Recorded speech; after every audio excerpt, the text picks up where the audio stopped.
a continuar con el tema de inicio de este informativo y lo que les comentábamos que sin duda ha generado toda una serie de reacciones, de indignación y cuestionamientos por parte de la ciudadanía de esta menor, de esta niña de tan solo 8 años violada y ahora en estado de embarazo. Conversamos a esta hora de la tarde con la doctora Yeneva González, es del programa de salud sexual y reproductiva del Ministerio de Salud. Muy buenas tardes, gracias por acompañarnos, bienvenida a la edición estelar de Next Noticias para que pueda dar a conocer también el punto de vista, el seguimiento que da el Ministerio de Salud a este caso, que tienen conocimiento desde el año pasado. Muy buenas tardes. Sí, buenas tardes, muchas gracias por la invitación. Ya usted dijo la primera parte que es la causal principal. Esta niña fue detectada en un centro de salud porque un familiar la lleva y inmediatamente referida a la unidad de embarazo alto riesgo de la maternidad del Santo Tomás y ha sido manejada desde entonces con su control de embarazo. Lamentablemente ella llega con un embarazo de 23.5 semanas que por el Código Penal en el 144 establece que la comisión interdisciplinaria que nosotros coordinamos solamente puede hacer una intervención por riesgo de muerte materna o malformación fetal incompatible con la vida hasta las 22 semanas de embarazo. Ya cuando lamentablemente esta niña llega, pues tenía mucho más tiempo de embarazo, ya no hablamos de un aborto, hablamos de un embarazo lejos del término y se la ha estado manejando y dando el soporte que necesita no solamente desde el punto de vista obstétrico, sino también desde el punto de vista psicológico y psiquiátrico. El equipo de psiquiatría del Hospital del Niño ha estado eh, velando por el correcto cumplimiento de esta área. Recordemos que es un binomio y se maneja obstétrico y pediátrico para que, bueno, tengamos un desenlace positivo. Claro que sí, doctora. Quizá a 8 años imposible pensar que quedaría embarazada y es eso tiempo después lo que los lleva a acudir al médico, pero hay una situación, hay una realidad también, usted lo ha mencionado, de una pubertad precoz. Detalles sobre Es esto, por correcto. favor. Es correcto. La pubertad precoz no solamente se ve en niñas, sino también en niños. Y es un desarrollo temprano del sistema gonadal que produce hormonas lo suficientemente importantes como para que haya desarrollo. Por ejemplo, en la niña, pues lamentablemente con una pubertad precoz era más sensible a tener un embarazo y en un varón pues también tiene un desarrollo típico de un niño fuera del área, ¿no? Eh, esta niña hay que estudiarla posteriormente por el origen de esa pubertad.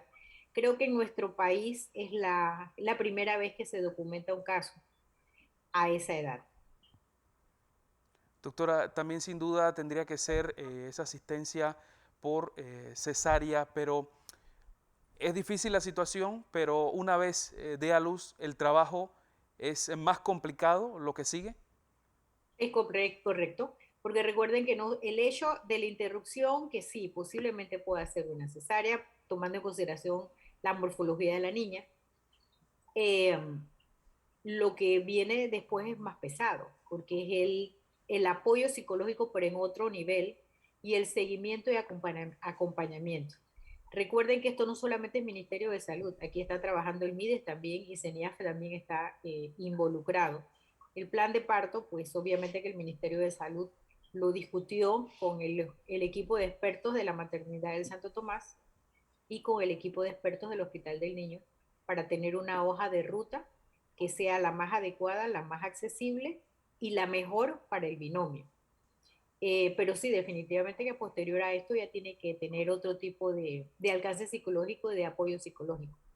Creo que sí, doctora, en este momento usted tiene conocimiento, ¿preocupan las cifras de embarazos en menores, en adolescentes en nuestro país? ¿Le preocupan o cuál es la situación? Miren, por una razón que a veces es común, ¿no? Uno comienza a medir los niveles de un país por los embarazos adolescentes y la realidad es que eso no se mide así. Para que tú sepas que un país tiene un avance en las intervenciones que se hacen en este momento en los grupos, tú tendrías que evaluar la tasa de fecundidad. La tasa de fecundidad en el grupo adolescente ha ido disminuyendo muy lentamente. muy lentamente. Todavía falta mucho para poder definir que podemos lograr un éxito, porque esto no solamente es medicina, esto es labor social, esto es acompañamiento de la sociedad civil, esto es educación en sexualidad. Nosotros en el Ministerio de Salud, el programa de niñez y de adolescencia, lleva exitosamente lo que se conoce como los centros amigables de adolescentes. A nivel nacional son 106. Y quizás las intervenciones que se están haciendo en este nivel es lo que ha hecho que la tasa de fecundidad haya disminuido. El año pasado sí tuvimos un incremento de embarazos, de controles prenatales en embarazadas adolescentes y nacimientos de adolescentes, pero recordemos que el 2020 fue un año muy duro para todos. Y no solamente desde el punto de vista de falta de trabajo, de no poder movilizarte, desde el punto de vista de salud fue mucho más difícil porque los pacientes no llegaron a los centros de salud por el miedo y no solamente se dispararon este nivel, que no fue tan elevado, pero también tenemos un subregistro de nacimientos vivos porque posiblemente muchos nacieron en su casa y no han sido reportados. Y también tuvimos un incremento importante de muertes maternas por el mismo COVID. O sea, nosotros tuvimos embarazadas que murieron a causa del COVID y eso incrementó una tasa de mortalidad materna del 34% que teníamos para el 2019 a 84.2. Entonces, si lo veo desde el punto de vista de embarazo en términos generales, pues sí, vamos a tener un incremento en todos los rubros. Inclusive, si ustedes se fijan, el año pasado se reportaban muchas muertes por infarto, cuando antes el infarto no es la primera causa de muerte en nuestro país. Entonces, hay muchos factores que están incidiendo. Lo que preocupa en este caso en general es el, el entorno familiar. Claro. O sea, el entorno familiar y eso te dice mucho de la educación desde este punto de vista. Así que Sí, doctora, finalmente entonces el Ministerio de Salud y otras autoridades como el MIDES pues están junto con profesionales, con expertos, no solo en el tema de salud física, sino también emocional, psicológica a esta es menor. correcto, Así es. es correcto. Y es que ese es un factor muy importante, es muy, muy importante. Pero vamos a ver cómo nos va, esperemos que bien.